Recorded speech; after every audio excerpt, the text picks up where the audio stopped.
ভ্রমণ পাগল বাঙালি শীতকালে উদ্ভ্রান্ত হয়ে যায়।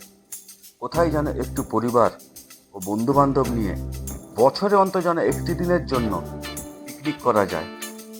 সত্যিই বাঙালিরাই পারে কোনো নতুন ঠিকানায় কোনো নতুন ভ্রমণ স্থান খুঁজে বের করতে। স্বয়ং রবীন্দ্রনাথ ঠাকুরও পর্যন্ত বলেছিলেন, বিপুলায় পৃথিবীর কতটুকু জানি, দেশে দেশে কত না নগর ও রাজধানী, মানুষের কত কীর্তি, কত নদী গিরি সিন্ধু ও মরু, কত না অজানা জীব, কত না অপরিচিত তরু, রয়ে গেল সব অগোচরে। বিপুল বিশ্বের আয়োজন মন মোর জুড়ে থাকে অতি ক্ষুদ্র তারই এক কোণ।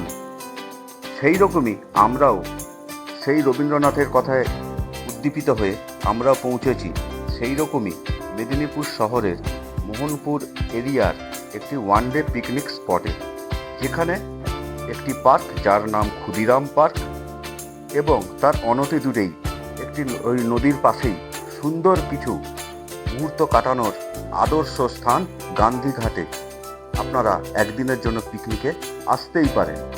চলুন শুরু করছি। আপনারা দেখুন, প্রথমে দেখাবো ক্ষুদিরাম পার্ক। সমস্ত পার্কের ডিটেলস আমি ডেসক্রিপশন বক্সে দিয়ে দেবো। তো আপনারা সম্পূর্ণ ভিডিওটা দেখবেন এবং ভিডিওটা যদি ভালো লাগে একটু লাইক, কমেন্ট এবং সাবস্ক্রাইব করে দেবেন। তো চলুন ভিডিওটা শুরু করা যাক।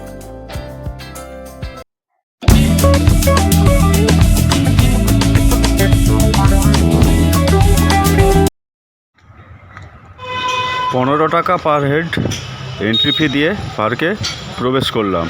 পার্কের বাকি ডিটেলস স্ক্রিনে পাশে আমার দেওয়া আছে, একটু নজর করে নেবেন।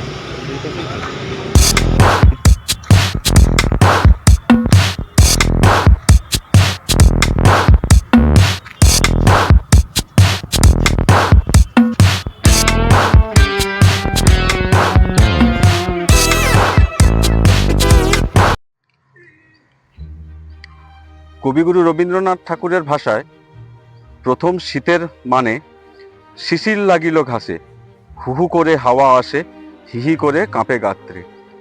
নমস্কার। এই ভাষাটা রবীন্দ্রনাথ ঠাকুর বলেছিলেন, সত্যি যথার্থ ভাষা।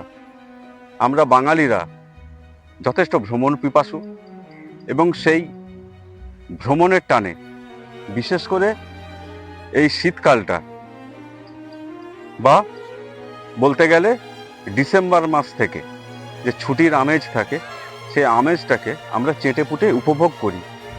তো আমরাও আজকে এসছি সেই একই রকমের একটি জায়গায়, যেটা হচ্ছে আমাদের কংসাবতী নদী, মেদিনীপুর জেলার কংসাবতী নদীর মূল নদী এবং তার এখানে মূল আনিকাট, অর্থাৎ জলটা কখন ছাড়বে, কখন রিলিজ করবে বা কখন আটকে রাখবে, সেইটি এখান থেকে করা হয়।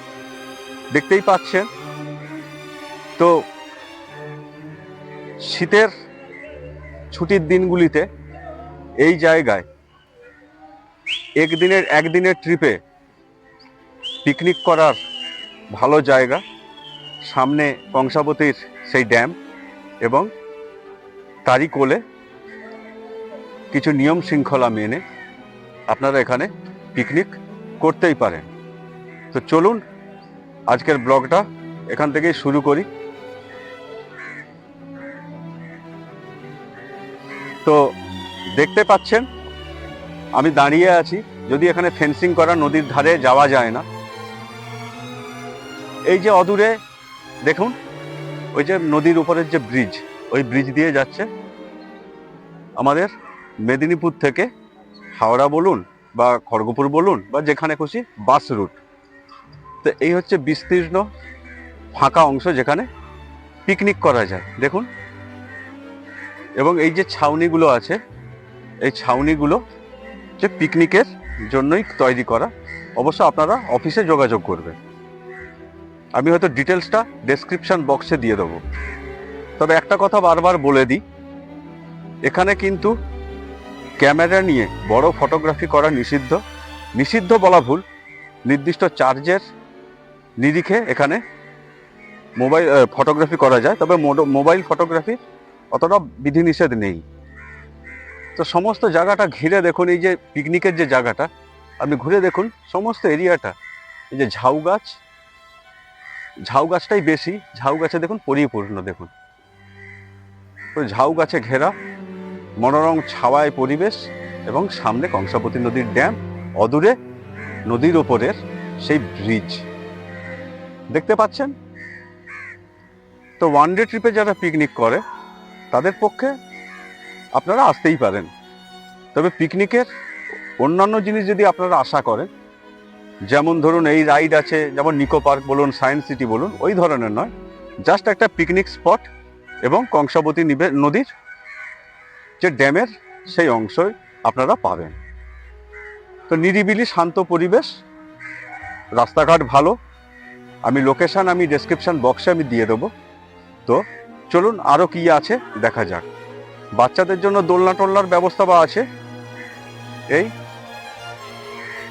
সময় কিছুক্ষণের জন্য পরিবারকে নিয়ে কাটানোই যেতে পারে।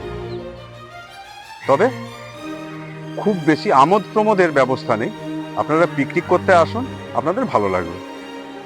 চলুন একটু সামনের দিকে এগিয়ে যাওয়া যাক, আর কি দেখা যাক।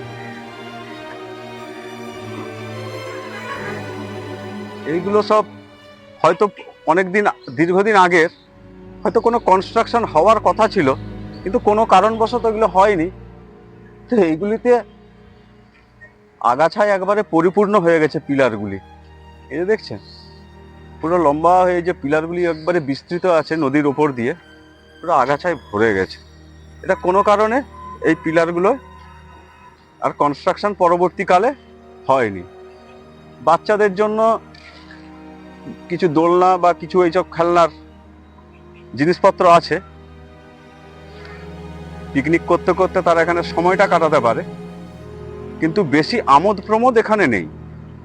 এই যে দেখুন পিলারগুলো দেখুন, সম্পূর্ণ পিলারগুলো দেখুন, এই দেখুন পিলারগুলো দেখুন, দেখা যাচ্ছে পিলারগুলো, আমি রোড থেকেও দেখিয়েছিলাম। এই দেখুন এই যে পিলারগুলো, সমস্ত পিলারগুলোই কোনো কারণে কনস্ট্রাকশন না হওয়ায় পড়ে পড়ে এগুলো গাছে পরিপূর্ণ হয়ে গেছে, ধ্বংসস্তূপে পরিণত হয়ে গেছে। এই ছিল এখানে ভিউ। দেখুন ইন্ট্রোডাকশন পার্টটায় আমি ওই যে ব্রিজের ওপর থেকে আমি এই ভিউটা নিয়েছিলাম। এইটাই হচ্ছে মূল লক গেট। এখান থেকে হয়তো অত বোঝা যাচ্ছে না, কিন্তু ব্রিজের উপর থেকে আপনারা যদি লক্ষ্য করেন, আমার ভিডিওটাতেই আছে, তো দেখবেন এই যে অংশটা, এই যে লক গেটের এখান থেকে বিস্তৃত এরিয়াটা দেখুন, এটা সমস্তটা জল দিয়ে মানে এটাকে আর জলটাকে আটকে রাখা আছে। এবং ওই যে লক গেট, ওর ওই পাশে কিন্তু টোটালি ড্রাই, ওপাশে জল যাচ্ছে না, হালকা একটা স্রোতের মতো যাচ্ছে। ঠিক আছে, এটা আপনারা একটু দেখে নেবেন। ইন্ট্রোডাকশন পার্টে আমি অলরেডি দেখিয়েছি, ওই ব্রিজের ওপর থেকে আমি তুলেছিলাম। তো আর একটু এগাই, দেখি আর কি আছে, একটু দেখাই আপনাদের।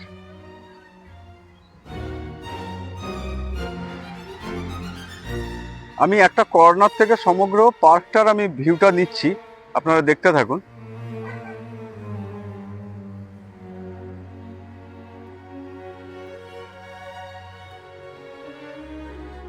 এখনো শীতকাল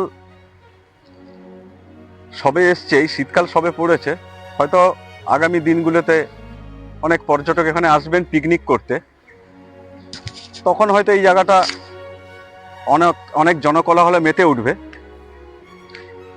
তো এখানের এই ভিউ, সামনে এই যে ব্যারেজ,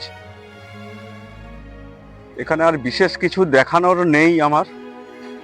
তো আমরা এখান থেকে বেরিয়ে চেষ্টা করছি ব্যারেজটার পার্ক থেকে বেরিয়ে অন্য অপোজিট সাইডটাই যাওয়া যায় কিনা, ওইটা একটু চেষ্টা করছি, দেখতে থাকুন।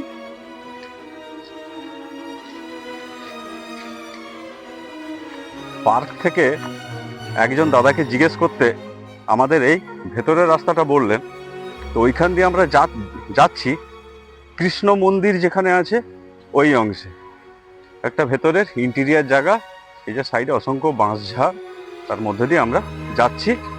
দেখা হচ্ছে ওইখানে স্পটে গিয়ে।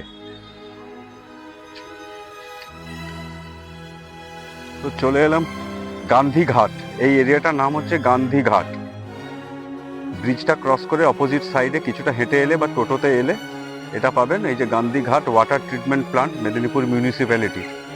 এই হয়ে এই সামনে হচ্ছে গান্ধীঘাটের খুব সুন্দর মনোরম একটা ভিউ পয়েন্ট, নদীর ধারে মনোরম একটা view point. I love Midnapore. দেখুন, চলুন যাই। বিশাল বড় একটি বটবৃক্ষ, এই যে সুন্দর, এই অংশটা সুন্দর। এখানে একটি মন্দিরও আছে, এই যে মন্দির একটা আছে এখানে দেখুন। আর এই হচ্ছে আমাদের নদী, এই যে ব্যারেজের, এই যে ব্যারেজ, এই যে সুদূর বিস্তৃত ব্যারেজ। তবে এখানে ধরতো এই যে আই লাভ মেদিনীপুর।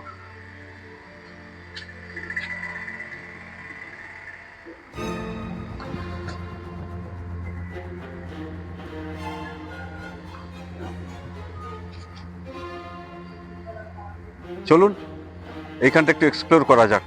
দেখুন এখান থেকে ভিউটা দেখুন, আমি যাচ্ছি নদীর, দেখুন ভিউটা দেখুন। ওই যে দূরে মেন ব্রিজ, আমরা ওই ব্রিজ ক্রস করে এসেছিলাম। এই দেখুন গাড়ি ঘোড়া যাচ্ছে, দেখুন ওই অপোজিট সাইডটা, ওইখান থেকে ওইখানে পার্কটা, আর এখান থেকে আমরা ঘুরিয়ে ঘুরে ঘুরে ঘুরে এই পাশ দিয়ে এলাম গান্ধীঘাটে। দেখুন ভিউটা দেখুন।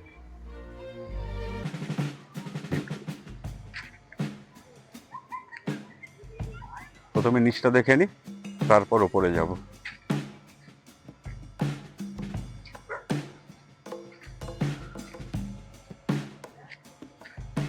এখানে হয়তো সম্ভবত কোনো ফাউন্টেন প্রকল্প শুরু হবে, জানি না।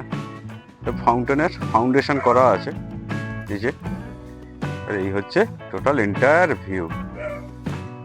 সূর্য ধীরে ধীরে অস্তগামী, এবং এই হচ্ছে কংসাবতী ব্যারেজের প্রকৃত চিত্র।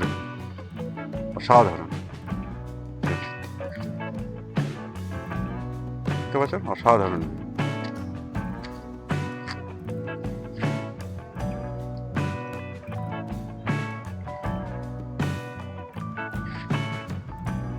চলুন অপোজিট সাইডটা যাওয়া যাক, ওপরটা দিয়ে যাওয়া যাক, চল।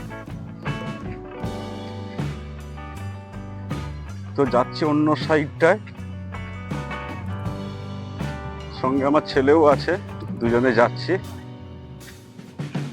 কি আছে দেখি, সুন্দর বসার ব্যবস্থাও আছে, অনেক দোকানও আছে, চা কফি ইত্যাদি খাওয়ার। তো সামনের দিকে আমরা একটু এগিয়ে যাই। বটবৃক্ষের তলায় দেখুন কত রকমের দেবদেবী, কত রকমের দেবদেবীদের বসবাস।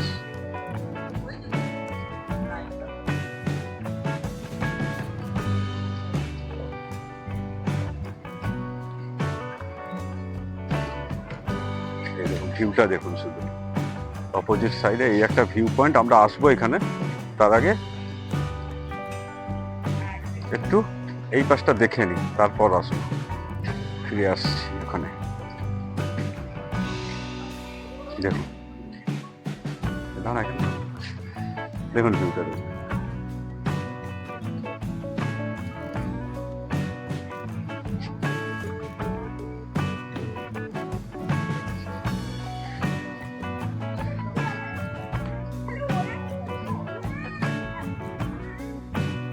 দেখলেন,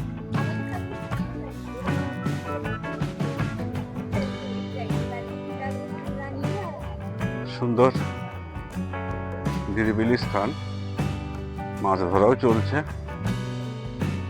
একদিনের পিকনিকের ট্রিপ যদি করতে হয় তো পূর্বের পার্কে গিয়ে পিকনিক করুন, এই স্থানটিতে সময় কাটান। সত্যি অসাধারণ, সত্যি অসাধারণ, দুর্দান্ত ভিউ।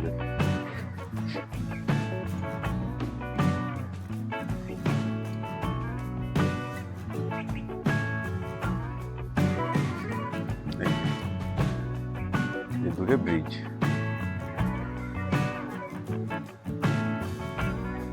দেখি যাওয়া যাক সেই ভিউ পয়েন্টটাই দেখি। চল এগিয়ে যাওয়া যাক।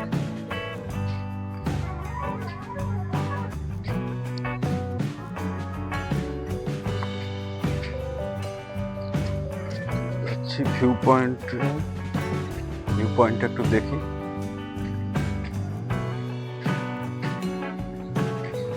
ভিউ পয়েন্টটা দেখে আমরা এবারে বেরিয়ে যাব। ওখানে হচ্ছে এই দেখুন,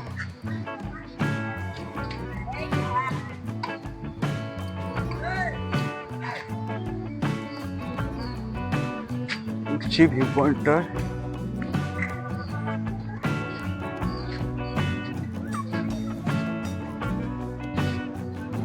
সুন্দর দৃশ্য।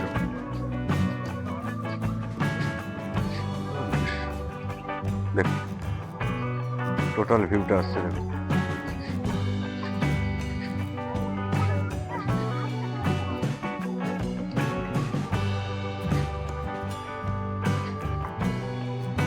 এই ছিল আজকের